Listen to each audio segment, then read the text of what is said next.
বিসমিল্লাহির রহমানির রহিম। হ্যালো বন্ধুরা, আজকে নিয়ে আসলাম ভাইরাল মালাই চপ, যেটা দুধের মাধ্যমে তৈরি করা হয়। এই যে 10 কিলো দুধ দিলাম, তারপর 2 কিলো চিনি দিব। এটার মাধ্যমে 2 কিলো চিনি দিতেছি, দেওয়ার পর আরো 20 কিলো চিনি দিতেছি ওই শিরাটা করার জন্য।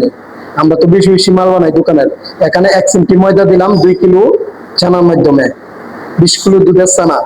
এখানে গুটলি কইরা সুন্দরভাবে পাকাইতে হবে, পাকাইয়া ভুল করে পাকাইয়া তারপর এই যে দুধটা এখন আসলে আমি শিরার মধ্যে দিয়া এটা সিদ্ধ করব। সিদ্ধটা কইরা এই যে শিরার মধ্যে দিতেছি, দেখেন সিদ্ধ করব।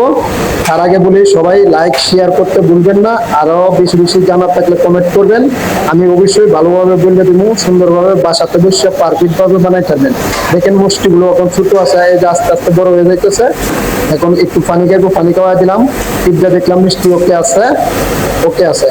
এখন বেশিক্ষণ লাগবে না, এই যে একটা ছাড়লাম দেখি পানির মাধ্যমে হয়ে গেছে।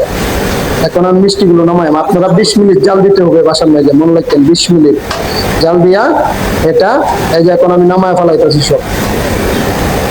সবগুলো নামানি হওয়ার পর আমি এগুলা দুধের মাধ্যমে দিব। তার আগে আপনারা সবাই আরো জানার থাকলে আমার কাছে কমেন্ট করবেন, কমেন্ট করে বাসাতে সুন্দরভাবে বানাইবেন। দেখেন এখন আমি এইগুলা পানি ছিটতে আমি দুধের মাধ্যমে দিতেছি। দুধের মাধ্যমে দিলে এগুলা মালাই চপ আপনারা যদি বাসাতে বানান অবশ্যই আমার দ্বারা ভালোভাবে জানিয়ে নেবেন। আরো যতটুকু দেখাইছি দেখেন, এখন আমি দুধ দিতেছি, গরম দুধ। ঠিক আছে, সুন্দরভাবে পারফেক্ট ভাবে মাল বানাইতে গেলে আপনার আরো জানতে হবে, আমার ভিডিওটা ফুল দেখতে হবে। আপনারা লাইক শেয়ার করতে ভুলবেন না। দেখেন মালাই চপ অনেক স্বাদের। আমি একটা কাটটা এখন আপনাদেরকে দেখাইতেছি, আমি নিজেও খাবো। এটা এই যে অনেক স্বাদ, অনেক ভালো, উন্নত মানের মিষ্টি, ভাইরাল মিষ্টি, ভাইরাল রসমালাই। আপনারা অবশ্যই বাসা